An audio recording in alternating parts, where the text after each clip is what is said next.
Now, let's discuss the sector further. We're joined via Skype by Dr. Unathi Sonwabile Henama, tourism lecturer at the Tshwane University of Technology.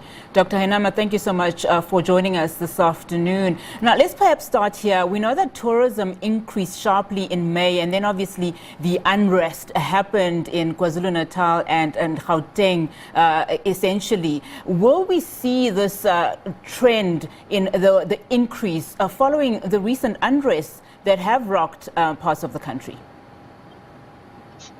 Tourism is always able to bounce back after every crisis. So I believe immediately after these unrests, there might be a temporary dip in arrivals, but people want to travel. People have been locked down at home, and the habit of holidays is now institutionalized within the psyche of South Africans.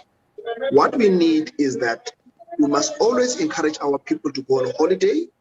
Tell them when you go on holiday, you come back happy, you would have enjoyed yourself with family and spent a disproportionate amount of time with family, which is obviously good for family relations.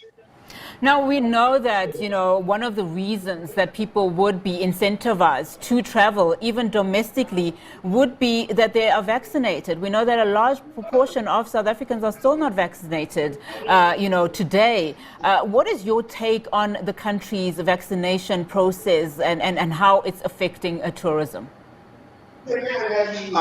We could do better in our vaccination. Countries that have been able to recover their tourism industry were the first to vaccinate their population. So by vaccinating, they were able to save the tourism industry and much more broadly. They were able to save their entire economies, which are now back to normality before the arrival of COVID. So the only solution to defeat this pandemic is vaccination. That's the utopia we all see. Are we likely then, in this case, and taking into cognizance all of these variants, are we likely to see, travel from an international perspective, gaining momentum?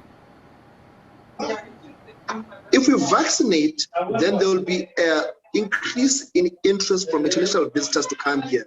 But unfortunately, because we are lagging behind in vaccination, they put us on the red list, and people do not want to visit our country because we are on the red list.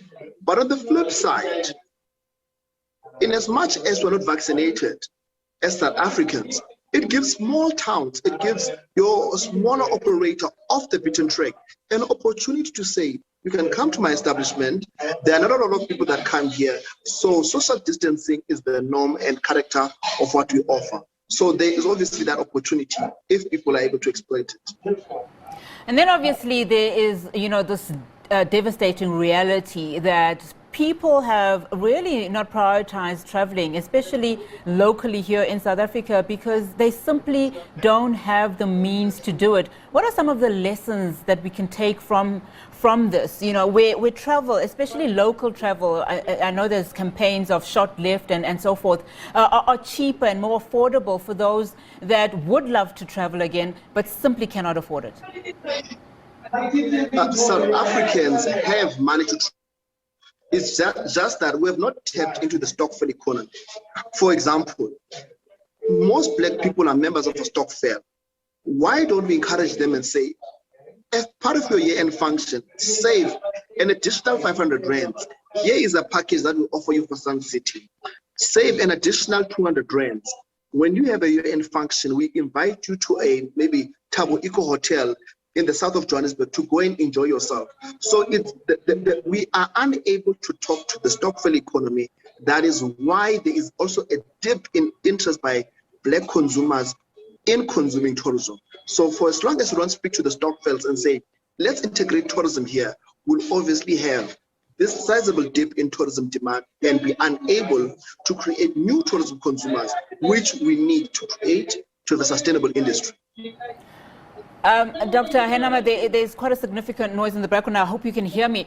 Just as a final question as we close this interview, we know that the fourth wave in the country was earmarked to come into effect around about October, which is why we saw the postponement of the elections. But we're now hearing that it could happen in December, where most people are likely to travel. And I mean, what would another lockdown do to this industry that's already been severely impacted?